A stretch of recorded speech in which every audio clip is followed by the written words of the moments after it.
सबसे पहले तो अमेरिका से एक खबर है और ये बड़ी खबर है। डोनाल्ड ट्रंप और नेतन्याहू की मुलाकात हुई और उसके बाद उन्होंने मीडिया से बातचीत की और जो चीज़ें उन्होंने कही वो मैं आपके सामने रखने वाला हूँ। एक तरफ तो पहले आप अपने ध्यान में ये रखें कि 2 दिन पहले पाकिस्तान के जो वज़ीर ख़ारजा हैं और डिप्टी वज़ीर आज़म हैं इसहाक डार साहब, उन्होंने ये स्टेटमेंट दिया था कि पाकिस्तानी फ़ौज गज़ा नहीं जाएगी अगर उन्हें हमास को गैर मुसल्लह करने का टास्क मिला तो पाकिस्तानी फ़ौज अगर हमास को गैर मुसल्लह नहीं करेगी तो फिर कौन सी फ़ौज करेगी। आपको ज़रा जायज़ा लेना पड़ेगा। बहुत सारे मुल्क जो हैं वो मना कर चुके हैं, यानी तुर्की के हवाले से इसराइल को तहफ़्फ़ुज़ात हैं और तुर्की के साथ बेहतरीन ताल्लुक़ होने की वजह से अज़रबैजान ने मना कर दिया है। मलेशिया इसका हिस्सा नहीं बन रहा। पाकिस्तान के अंदर शदीद किस्म का रद्द-ए-अमल है। इंडोनेशिया जो है वो अपनी फ़ौज भेजने का दावा कर चुका है और वादा भी कर चुका है। वो ये कहते हैं कि वो अपनी फ़ौज भेजेंगे, लेकिन जितने भी अरब ममालिक हैं, चाहे उसमें कुवैत है, उसके अंदर जो यमन है, यमन तो बिल्कुल नहीं जा रहा, ईरान भी नहीं जा रहा, इराक भी नहीं जा रहा, शाम भी नहीं जा रहा, मिस्र भी शायद इसमें नहीं जा रहा। उनके साथ तो पहले ही लड़ाई चल रही है इसराइल का, उनका गोलान हाइट्स का एक अलग से प्रॉब्लम है। फिर सऊदी अरेबिया, यूएई और कतर, ये ममालिक भी अपनी फ़ौज नहीं भेज रहे, जबकि ओमान भी अपनी फ़ौज नहीं भेज रहा। तो ये फिर बाकी मुल्क कौन से बच जाते हैं जो अपनी फ़ौज भेजेंगे। तो पाकिस्तान ने क्योंकि खुद से ऑफ़र किया हुआ है और अमेरिका की जानिब से पाकिस्तान का शुक्रिया अदा किया गया कि पाकिस्तान ने ऑफ़र किया है कि हम अपनी फ़ौज गज़ा में भेजेंगे उस कार्रवाई के लिए जो कार्रवाई अमेरिका चाहता है। जो एक करारदाद है उसमें वोट देकर पाकिस्तान अपने अज़म का इजहार कर चुका है कि हमास को गैर मुसल्लह किया जाएगा और एक स्टेबलाइजेशन फोर्स वहाँ पे भेजी जाएगी गज़ा में। अब पाकिस्तान उसका हिस्सा बनता है और हमास को गैर मुसल्लह नहीं किया जाता तो ये क्या कहानी हुई। ये तो फिर तो सारा मामला ही गोल हो गया। अब इसहाक डार कहते हैं कि पाकिस्तानी फ़ौज गैर मुसल्लह करने नहीं जाएगी। डोनाल्ड ट्रंप क्या कहता है ज़रा वो सुने। डोनाल्ड ट्रंप की मुलाकात होती है नेतन्याहू से और एक तो ये है कि नेतन्याहू ईरान के ऊपर अब अटैक कर सकता है दोबारा से, यानी खित्ते में एक नई जंग शुरू हो सकती है और इस मरतबा जो नेतन्याहू का अटैक होगा वो बैलिस्टिक मिसाइल प्रोग्राम के ऊपर अटैक करेगा। जब एक सवाल पूछा गया डोनाल्ड ट्रंप से कि क्या आप ईरान के ऊपर हमला करने की इसराइल को इजाज़त देते हैं, तो डोनाल्ड ट्रंप ने कहा जी बिल्कुल, बैलिस्टिक मिसाइलों के लिए हम हाँ कहते हैं कि उनके ऊपर अगर ईरान पे अटैक करता है, ईरान की बैलिस्टिक मिसाइल्स की जो टेक्नोलॉजी है उस पर अगर अटैक करता है इसराइल तो ठीक है, हम हाँ कहते हैं। और अगर वो एटमी हथियारों के लिए अटैक करता है तो फिर तो हम कहते हैं कि फौरी तौर पर, यानी फास्ट, जल्दी आप इसको करें, हम ये कहते हैं। दूसरी जनब जो है वो इसराइली जो नेतन्याहू हैं, उन्होंने कहा मैं ये बात बार बार दोहराऊंगा और इसराइल बहुत खुशकिस्मत है, इसराइल को व्हाइट हाउस में कभी भी डोनाल्ड ट्रंप जैसा कोई दोस्त मुयस्सर नहीं आया। मैं फिर आपको बता दूं कि इसराइल ने कहा कि व्हाइट हाउस में कभी भी डोनाल्ड ट्रंप जैसा कोई ऐसा बंदा नहीं आया जो इसराइल का इससे बढ़ के दोस्त हो, और ये बात मैं बार बार कहूंगा, कभी ऐसा नहीं हुआ। हमें बेहतरीन दोस्त मैसर है और इस हवाले से हम खुशकिस्मत हैं। और इसराइल जो अपना एक अवार्ड है जो सिर्फ वो इसराइल के अंदर ही देता है, उन्होंने कहा जी वो अवार्ड अब हम डोनाल्ड ट्रंप को भी देंगे। डोनाल्ड ट्रंप बहुत खुश था। डोनाल्ड ट्रंप ने इस मौके पे कुछ बातचीत की है और कुछ अहम चीज़ें हैं जो मैं आपके सामने रखता हूँ। अब इसमें एक तो आप ये ध्यान में रखें कि डोनाल्ड ट्रंप ने कहा, और ये बात उन्होंने की हमास के हवाले से और इसराइल के हवाले से, उन्होंने कहा जी इसराइल जो है वो 100% अमल दरामद कर रहा है जंगबंदी के मुआहदे पर। हालांकि सारी दुनिया ये जानती है कि बेशुमार कत्लेआम उसके बाद से लेकर अब तक हो चुका है जब से जंगबंदी हुई है, और जो कत्लेआम हुआ है वो इसराइल के ऊपर ही बार बार इल्ज़ामात लगते हैं। आलमी इदारे भी कहते हैं और आलमी सतह पर हुकूमतें भी यही कहती हैं और इसराइल की मजम्मत भी की जाती है, लेकिन डोनाल्ड ट्रंप कह रहे हैं कि इसराइल ने 100% अमल दरामद किया है अमन मुआहदे के ऊपर। फिर वो बार बार ये भी कह रहे हैं कि इसराइल जो है वो ठीक है, हमास जो है वो खिलाफ वर्जी करता है, हमास के बारे में डोनाल्ड ट्रंप की राय ठीक नहीं है। फिर डोनाल्ड ट्रंप ने एक और बात की हमास के हवाले से, उन्होंने कहा जी हमास को फौरी तौर पे गैर मुसल्लह होना पड़ेगा और हमास को इसके लिए बहुत कम वक्त दिया जाएगा। अगर हमास फौरी तौर पे गैर मुसल्लह हो जाता है तो ठीक है, और अगर हमास हथियार नहीं डालता। अच्छा, ट्रंप ने यह दावा भी किया कि हमास ने खुद इस बात पे एग्री किया था या इत्तफाक किया था कि वो हथियार डाल देगा। जबकि हमास के जो लोग हैं वो बार बार इंटरनेशनल मीडिया को ये बता चुके हैं कि हमने कभी भी गैर मुसल्लह होने का नहीं कहा, क्योंकि यहाँ पे इसराइल का कब्जा है, तो हमारी मुज़ाहमत कब्जे के खिलाफ है, तो हम हथियार डाल नहीं सकते। अगर एक फ़लस्तीनी रियासत बन जाए और वो इंतज़ाम संभाल ले तो उस रियासत के सामने हम हथियार डाल सकते हैं, अदरवाइज हम किसी और के सामने हथियार क्यों डालेंगे। हमास बार बार ये कहता रहा है। अब एक मरतबा फिर डोनाल्ड ट्रंप ने इस पर बड़ा खबरदार किया और उन्होंने ये कहा कि हमारे पास 59 यानी 59 ऐसे मुमालिक हैं जो गजा में जाकर हमास को ख़त्म करने पर तैयार हैं। यानी अगर हमास खुद से गैर मुसल्लह नहीं होता तो ये मुमालिक जाएंगे और जाकर हमास को ख़त्म करेंगे और इसका कला कमा कर देंगे और इसराइल को खुद कुछ भी नहीं करना पड़ेगा। ये भी डोनाल्ड ट्रंप ने कहा है। उसने कहा हम ऐसा नहीं चाहते लेकिन ये करना पड़ जाएगा अगर हमास अपने आप को गैर मुसल्लह खुद से नहीं करता। तो ये जो 59 मुमालिक हैं, क्या इन मुमालिक के कौन से नाम हैं? देखें, यूरोप के जो मुमालिक हैं वो हमास को एक दहशतगर्द तंजीम तो समझते हैं। वो ये कहते हैं कि हमास दहशतगर्द तंजीम है, वो ये कहते हैं, लेकिन इसके बावजूद वो ये कहते हैं कि इसराइल ने फ़लस्तीनियों का बहुत बड़े पैमाने पर कत्लेआम भी किया है। और मुझे नहीं लगता कि वो मुमालिक इस लड़ाई के अंदर पड़ेंगे। अब बहुत सारे मुमालिक मुसलमान हैं जिनका तस्करा किया जाता है, लेकिन 57 इस्लामी मुमालिक की एक फ़ौज बनी हुई है। अब उनमें बेशतर मुमालिक के नाम मैं आपके सामने ले चुका हूं जो मुमालिक इस बात पे एग्री नहीं करते कि वो जाएंगे और जाकर गजा के अंदर हमास को गैर मुसल्लह करेंगे। पाकिस्तान के वजीर खारजा का बयान कुछ और कह रहा है और पाकिस्तान के आर्मी चीफ और पाकिस्तान के वजीर आजम जो हैं वो इंटरनेशनली कुछ और करके आ गए हैं। अब हुआ क्या, ये इसहाक डार को स्टेटमेंट क्यों देना पड़ा? और डोनाल्ड ट्रंप ने स्टेटमेंट दिया कि नहीं, ये मुसलमान मुमालिक जो है वो हमास को तबाह कर देंगे और इसराइल को कुछ नहीं करना पड़ेगा। ये जो मुमालिक जिनका जिक्र वो डोनाल्ड ट्रंप कर रहे हैं स्टेबलाइजेशन फोर्स के हवाले से, और पाकिस्तान उसका हिस्सा बनने के लिए खुद से पेशकश कर चुका है। पाकिस्तान ने खुद कहा कि हम इसका हिस्सा बनना चाहते हैं, अपनी अर्जी डाली पाकिस्तान ने इसमें। अब मामला ये है कि ये फील्ड मार्शल आसिम मुनीर का और शहबाज शरीफ का फैसला तो था, लेकिन उस पर अमल दरामद के लिए उन्हें पाकिस्तान के अंदर एक कॉन्सेंट चाहिए। देखिए, जाके फील्ड मार्शल ने या शहबाज शरीफ ने तो नहीं लड़ना तो पाकिस्तान के फौजियों ने है। और पाकिस्तान के अंदर इस पर रद्द-ए-अमल बड़ा सख्त है, इदारे के अंदर भी बड़ा सख्त रद्द-ए-अमल है। और ये बहुत मुश्किल एक्टिविटी है कि पाकिस्तान की फौज जाए और जाकर हमास को गैर मुसल्लह करे और फ़लस्तीनियों के साथ एक लड़ाई लड़े। उन फ़लस्तीनियों के साथ एक लड़ाई लड़े जो फ़लस्तीनी गुज़िश्ता कई दहाइयों से अपनी लड़ाई लड़ रहे हैं और पाकिस्तान उनकी मॉरल सपोर्ट करता चला जा रहा है आलमी सतह पे। ये बिल्कुल ऐसे ही है कि जैसे पाकिस्तान कश्मीर चला जाए और कश्मीरियों के साथ लड़ाई शुरू कर दे भारत की ईमा के ऊपर कि आप भारत को तंग ना करें, हम आपके साथ नहीं तो जंग करेंगे। तो ये उससे मिलती जुलती चीज़ ही आप समझ लें कि जाएं और जाकर, क्योंकि पाकिस्तान ना दो जगह पे हमेशा से एक बात करता आया कि ये हक़ खुद इरादियत के लिए ये लोग लड़ रहे हैं, इनके हकूक़ इन्हें नहीं दिए जा रहे और इनके साथ जुल्म और ज़्यादती हो रही है, इनकी ज़मीन इनसे छीनी गई है। एक पाकिस्तान ये मुकदमा रखता रहा है हमेशा फ़लस्तीन के हवाले से, और एक रखता रहा है पाकिस्तान हमेशा ये मुकदमा कश्मीर के हवाले से। अगर पाकिस्तान यू टर्न लेगा ना कश्मीर के हवाले से या फ़लस्तीन के हवाले से, फ़लस्तीन के हवाले से पाकिस्तान फ़र्ज़ करें यू टर्न लेता है तो कश्मीर का केस आपका कमज़ोर हो जाएगा, क्योंकि इसी बुनियाद के ऊपर आप कश्मीर की भी सपोर्ट करते हैं ना। जब आप उधर सपोर्ट नहीं करेंगे तो आपको इधर सपोर्ट नहीं मिलेगी। बहरहाल कश्मीर के मामले में तो पाकिस्तान के जर्नैल कह चुके हैं कि आप कश्मीर को भूल जाइए। हमें जनरल बाजवा ने पब्लिकली कहा था कि कश्मीर को आप भूल जाएं और इंडिया के साथ ट्रेड करें, ताल्लुकात को नॉर्मलाइज करें, लेकिन इंडिया ने पाकिस्तान का पानी रोक लिया। अब हमारे पास एक फील्ड मार्शल है, इसके बावजूद हम इंडिया से अपना पानी नहीं खुलवा पाए। हाँ, हम ये ज़रूर कर रहे हैं कि हम लोगों के घर गिरा रहे हैं। ये खबर आप देखें एजाज सैयद साहब की, बड़ी तकलीफ दे खबर है। बहरहाल ये डोनाल्ड ट्रंप ने जनाब ये कहानी दे दी सारी, और अब मुमकिन तौर पे हमला हो सकता है ईरान के ऊपर भी। नादरीन, ये खबर दी है एजाज सैयद साहब ने। वो ये बताते हैं कि इस्लामाबाद के इलाके करी रोड मोजा मोरिया मोहल्ला मलकाबाद में कमोबेश 1000 घरों की आबादी अपने मलकियती हकूक के साथ रावल इनक्लेव नामी सोसाइटी में रह रही है, जिनके पास डीसी ऑफिस से मुंतकिल शुदा ज़मीन के कागजात और यूटिलिटी बिल्स मौजूद है। उन्हें बिजली का बिल भी आता रहा, गैस का बिल भी आता रहा, बाकी बिल भी आते रहे, और उनके पास सरकारी कागज है कि हम इन घरों के मालिक हैं, और बाकायदा वहां पे एक अप्रूव्ड सोसाइटी है जिसके अंदर उनके घर है।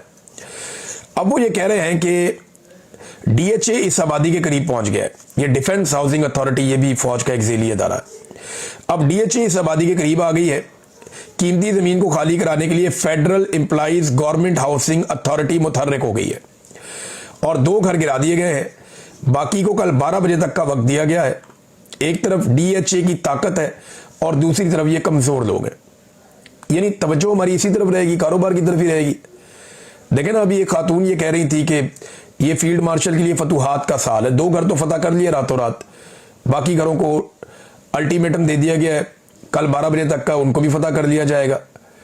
उधर कराची में एक बच्चा जो है वो खुले मैन होल में गिर गया। हमारे पास फील्ड मार्शल है, इसके बावजूद हमारे बच्चे जो हैं वो मैन होल्स के अंदर गिर रहे हैं, उनका इंतकाल हो रहा है।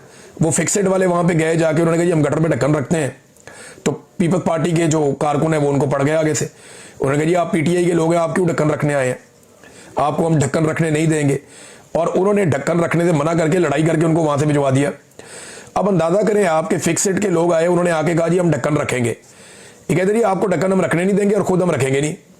यानी अगर आपने किसी और को ढक्कन नहीं रखने देना कि ये पीटीआई के लोग हैं, इनका ढक्कन जो है वो गुनाह होता है रखना, तो भाई आप खुद रख लें। फिर आपकी हुकूमत है सिंध के अंदर, कितनी दहाइयों से आप वहां पे हुक्मरानी कर रहे हैं, तो आप खुद गटरों के ऊपर ढक्कन लगा दें और बच्चों की जिंदगी को महफूज बनाएं। अब क्योंकि हर चीज का क्रेडिट पाकिस्तान में फील्ड मार्शल को दिया जाता है, जब हर चीज का क्रेडिट फील्ड मार्शल को दिया जाता है तो हर खराबी की जिम्मेदारी भी फील्ड मार्शल की होगी। देखें ना, उसूल एक जैसा होना चाहिए ना।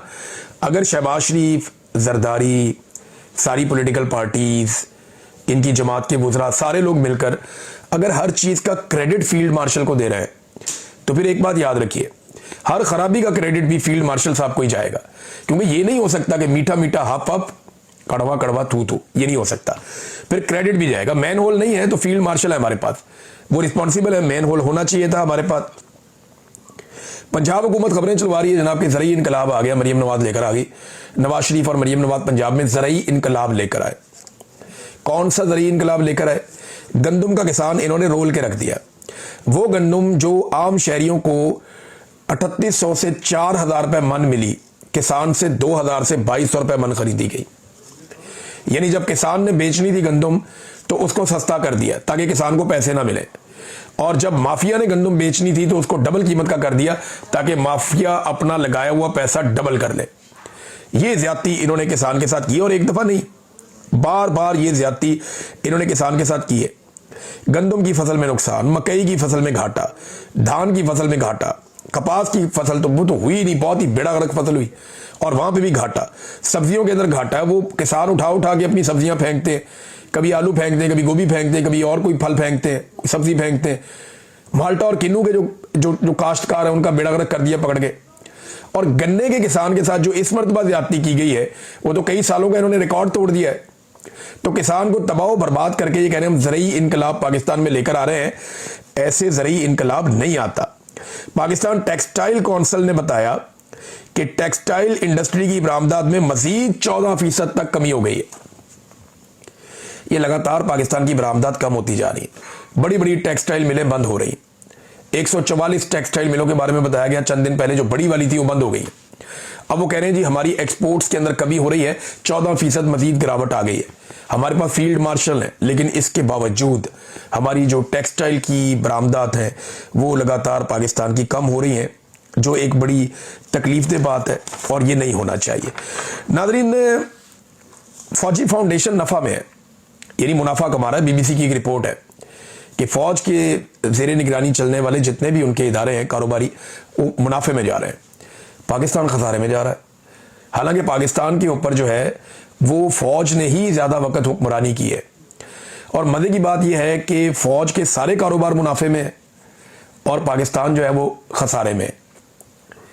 इंटरेस्टिंग बात यह है कि जितने हुक्मरान हैं उन सबके अपने जाती कारोबार मुनाफे में है, और जिस मुल्क पे वो हुक्मरानी कर रहे हैं वो मुल्क खसारे में है। आपको पता है क्यों?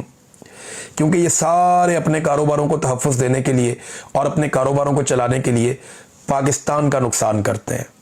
ये ऐसे फैसले करते हैं जिससे पाकिस्तान नीचे जाता है, इनके कारोबार ऊपर जाते हैं। तो जब तक इस तरह के सियासतदानों को या ऐसे मफाद परस्तों को या इस किस्म की एस्टेब्लिशमेंट को आप अलग नहीं कर देते पाकिस्तान के मामलात से, तब तक पाकिस्तान में फेयर कंपटीशन नहीं होगा। तब तक पाकिस्तान आगे नहीं निकल पाएगा। बहरहाल इनके अपने कारोबार चलते रहते हैं। अब इमरान खान साहब पे तनकीद करते हैं कि इमरान खान ने अपने दौर में क्या किया। मैं आपको सुनाता हूं क्या किया। ये ग्रॉक से पूछा, आर्टिफिशियल इंटेलिजेंस से, कि इमरान खान के दौर पे कुछ मंसूबे तो बताओ। अब वो क्या बता रहा है? उन्होंने कहा जी कि उसने 20 मंसूबे बताए। 20 पूछे थे, 20 ही बताए। उसने कहा जी नंबर 1 एहसास प्रोग्राम, गुर्बत मिटाओ। नंबर 2 10 बिलियन ट्री सुनामी का प्रोग्राम था, बहुत बड़ा प्रोजेक्ट था। नंबर 3 नया पाकिस्तान हाउसिंग स्कीम थी, बहुत बड़ा प्रोजेक्ट था। नंबर 4 सेहत कार्ड था, पाकिस्तानी आज भी याद करते हैं। नंबर 5 कामयाब जवान प्रोग्राम था, बहुत नौजवानों को मौके मिले। नंबर 6 दियामर भाषा डैम, इमरान खान साहब। मोहम्मद डैम, इमरान खान साहब। करतारपुर राहदारी, इमरान खान साहब। क्लीन ग्रीन पाकिस्तान, इमरान खान साहब। रोशन डिजिटल अकाउंट, अरबों डॉलर, इमरान खान साहब। Rust payment system, Imran Khan साहब। एहसास कफालत प्रोग्राम, इमरान खान साहब। पनागाहें, इमरान खान साहब। लंगर खाने, इमरान खान साहब। किसान कार्ड, इमरान खान साहब। एहसास स्कॉलरशिप्स, इमरान खान साहब। प्लांट फॉर पाकिस्तान, इमरान खान साहब। प्रोटेक्टेड एरियाज इनिशिएटिव, ये इमरान खान साहब का इनिशिएटिव है, इन एरियाज को प्रोटेक्ट किया जाए, तो ये भी उनका है। कोविड-19 स्मार्ट लॉकडाउन, एक जबरदस्त मंसूबा जिसको पूरी दुनिया ने सराहा। कौन था? इमरान खान साहब। असासा रिकवरी यूनिट, शहजाद अकबर साहब ने बहुत पैसा इन्होंने दुनिया से इकट्ठा किया जो पाकिस्तान का लूटा हुआ था। कौन था? इमरान खान साहब। आलमी सतह पर अफगान अमन अमल में इमरान खान ने बहुत बड़ा किरदार अदा किया। रेकॉर्डिक केस के अंदर पाकिस्तान के 11 अरब डॉलर इन्होंने बचाए। इस्लामोफोबिया पर अक़वाम मुत्तहिदा में करारदाद पास करवाई। कर्ज माफी की वकालत की। रूस के साथ ताल्लुकात बेहतर किए। कोई नई कोयला प्लांट्स ना बनाने का इन्होंने ऐलान किया कि कोयले के साथ हम कोई बिजली नहीं बनाएंगे, इससे पोल्यूशन होती है। और बहुत सारी चीजें, बेशुमार चीजें जो इमरान खान साहब ने की हैं। तो ये जो लोग कहते हैं इमरान खान ने कोई काम नहीं किया, तो ये चंद काम है इमरान खान साहब के। और जितने काम इमरान खान साहब ने किए ना 3 साल में, अब उतने ही साल इनको भी हो गया आए हुए, लगभग 4 साल इनको होने वाले हैं आए हुए। तो इमरान खान से ज्यादा टाइम इन्होंने गुजार दिया है। फील्ड मार्शल को भी साथ मिला लें, शहबाज शरीफ को भी साथ मिला लें, जरदारी को भी साथ मिला लें, सारी रवायती सियासी जमातें जो इक़्तिदार के अंदर हैं उन सबको साथ मिला लें, ये सब रल के इमरान खान का 10वां हिस्सा भी काम नहीं कर सके। मईशत को वो आदमी इतना ऊपर लेकर चला गया था कि आपकी माशी ग्रोथ 6% के करीब पहुंच गई थी और वो वहां सस्टेन कर रही थी। जबकि इन्होंने क्या किया?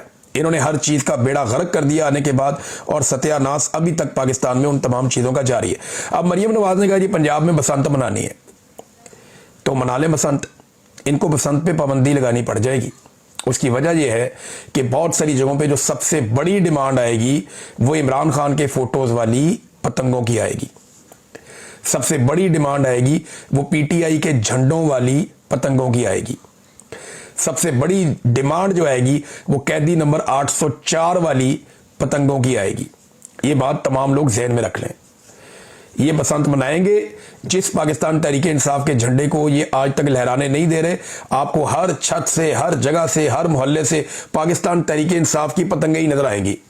ये पुलिस वाले एसएचओ बेचारे दौड़ते भागते फिर रहे होंगे हर जगह पे कि पीटीआई दे रंग वाली पतंग किसी ने उड़ाई थी, फड़ लांगे, कान फड़ा देंगे, ये करांगे वो करांगे। आप देखिएगा ये होगा।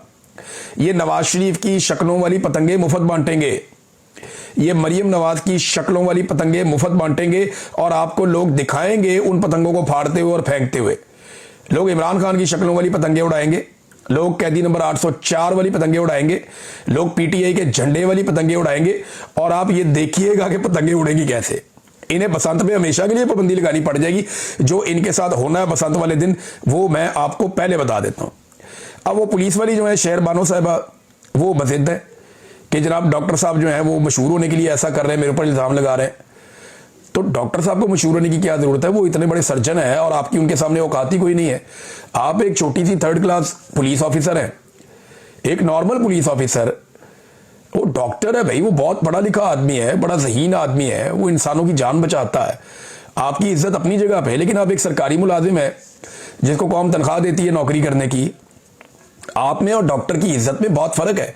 वो आपसे बहुत सीनियर है, उनकी उम्र आपसे बहुत बड़ी है, उनकी आवाम के लिए खिदमत भी आपसे बहुत ज्यादा है, तो उनकी इज्जत पहले ही आपसे बहुत ज्यादा है। आप ये कैसे गलतफहमी होगी कि आपकी इज्जत डॉक्टर साहब से ज्यादा है? डॉक्टर साहब बहुत इज्जत वाले आदमी है। अब सवाल ये पैदा होता है कि अगर डॉक्टर साहब ने पहले ही सारा मामला आपके बकौल वो हल कर लिया हुआ था, पैसे वैसे दे दिए थे, तो फिर आपको क्या जरूरत पड़ी डॉक्टर साहब को बुलाने की? दूसरा, क्या जरूरत पड़ी कि आपकी पुलिस गई और जाकर डॉक्टर साहब के गार्ड को गिरफ्तार किया, उसको लॉकअप में रखा, डॉक्टर साहब के को अपने ऑफिस में क्यों बुलवाया गया, डॉक्टर साहब पे दबाव क्यों डाला गया, ये 3 चेक क्यों डॉक्टर साहब से उस खातून को दिलवाए गए। डॉक्टर साहब तो डेटों के साथ सारी चीजें बताते हैं ना। तो शहर बानो साहबा जो है वो फंस गई हैं और अब वो ये कहती है कि जनाब मैं, वो धमकी भी लगाती हैं कि शुक्र करें मैं केस नहीं कर रही। तो कर लें लोगों के ऊपर केस, डॉक्टर साहब पे जाके केस करें, डॉक्टर साहब आपको बता देंगे कि आपने क्या किया और कैसे किया। नाज़रीन, सोहराब बरकत साहब को अभी तक नहीं छोड़ा गया। जुल्म की एक दास्तान है जो रकम की जा रही है। 1.25 महीना होने को आ गया, सोहराब बरकत साहब को कैद में रखा हुआ है और उन्हें आज़ाद नहीं कर रही। ये रजीम इतना जालिम और इतना बदतमीज हो गया, यानी इन्हें समझ ही नहीं आ रही कि इंसानों की आवाज़ को कुचलते कुचलते ये इंसानियत के सारे तकाज़े ही भूल गए हैं। इन्होंने तो कैंसर ज़दा पेशेंट यास्मीन राशिद साहबा को नहीं छोड़ा, इन्होंने तो उठा के 2 बहनों को उठा के गिरफ्तार करके अंदर डाल दिया, सिर्फ इसलिए कि वो जमहूरियत की बात करती हैं, वो तनकीद कर देती हैं कि इदारों को अपनी हदूद में रहना चाहिए और अपना काम करना चाहिए। वो सोहराब बरकत को एक इंटरव्यू करने के चक्कर में अंदर डाल दिया पकड़ के, फिर एक के बाद एक मुकदमा बना दिया। वो आगा शेख सरवर साहब बाहर आए, राय गुलाम अली साहब, वो बताते हैं उनको बदतरीन टॉर्चर किया और टॉर्चर करने वाले कहते थे मरियम से माफ़ी मांगो। क्यों मांगे भाई? वो ताड़ी फुप्पी लग दी, यार तुम लोग क्यों कह रहे हो माफ़ी मांगो, तुम्हारा ताल्लुक क्या है इस सारे काम के साथ? उनकी पॉलिटिकल पार्टी जाने, वो लोग जाने, आप क्यों कह रहे हैं कि माफ़ी मांगो? आपका ताल्लुक ना लेना ना देना, बिला वजह माफ़ी मांगो। और वो कह रहे जी आपने क्यों उसको टिकटॉकर कह के मुखातिब किया? वो टिकटॉक बनाएंगे, टिकटॉकर ही कहेंगे और क्या कहेंगे। एक जाली हुकूमत के अंदर आके एक औरत बैठ गई है हुकूमत में, एस्टेब्लिशमेंट ने लाके उनको बैठा दिया जूते पॉलिश करने के बदले में, या तस्मों के साथ लटक के वो आ गई है। तो पुलिस को अपनी औकात के अंदर रहना चाहिए। भैया आप तो पुलिस की नौकरी कर रहे हैं, आपको तो आवाम तनख्वाह दे रही है, मरियम नवाज तो नहीं दे रही है आपको तनख्वाह। तो वो जो बात कर रहे हैं उनका डेमोक्रेटिक राइट है, और अगर उससे कोई प्रॉब्लम है तो उनकी पार्टी ये बात करे, आप ये बात क्यों कर सकते हैं? तो टॉर्चर कर रहे हैं नौजवानों के ऊपर। उन्होंने बेचारों ने बताया काफ़ी जुल्म उन्होंने सहा है, अल्लाह रब्बुल इज़्ज़त की मेहरबानी से वो वक्त गुजर गया। लेकिन मेरी गुजारिश है कि इन तमाम लोगों के नाम जरूर याद रखे जाएं, जरूर इनके नाम याद रखे जाएं और लिख कर रखे जाएं, क्योंकि जब वक्त बदलेगा ना तो इन सब को कानून के सामने जवाबदेह होना पड़ेगा और ये कानून के कटहरे में सब के सब लोग आएंगे। ऐसा नहीं है कि ये लोग बच जाएंगे। पाकिस्तान के साथ नाज़रीन जो हो रहा है वो आपके सामने भी टाउट्स ने नया ऐलान कर दिया और वो ये दावा कर रहे हैं कि जनाब 2 से 3 माह में इमरान खान को GHQ हमला केस में सजा हो जाएगी। वैसे जो टाउट्स कह देते हैं ना, उसके बाद वो सिलसिला उस तरफ अदालतों का चल पड़ता होता है। ये एक पैटर्न है जो हम देख रहे हैं, पहले अपने टाउटों से अनाउंस करवाते हैं, उसके बाद सिलसिला उधर को मोड़ देते हैं। लेकिन किस बात में सजा देंगे? जिस दिन पब्लिक रिएक्शन आया था आपके जुल्म के नतीजे में, उस दिन तो इमरान खान साहब बाकायदा कैद थे, वो तो बाहर थे ही नहीं, और एक गैर कानूनी कैद, एक गैर आईनी कैद के अंदर वो थे जिसको अदालत ने गलत करार दिया और आज तक उन्हें उसका इंसाफ नहीं मिला। अब तक के लिए इतना ही, अपना ख्याल रखिएगा, अपने इस चैनल का भी। अल्लाह हाफ़िज़।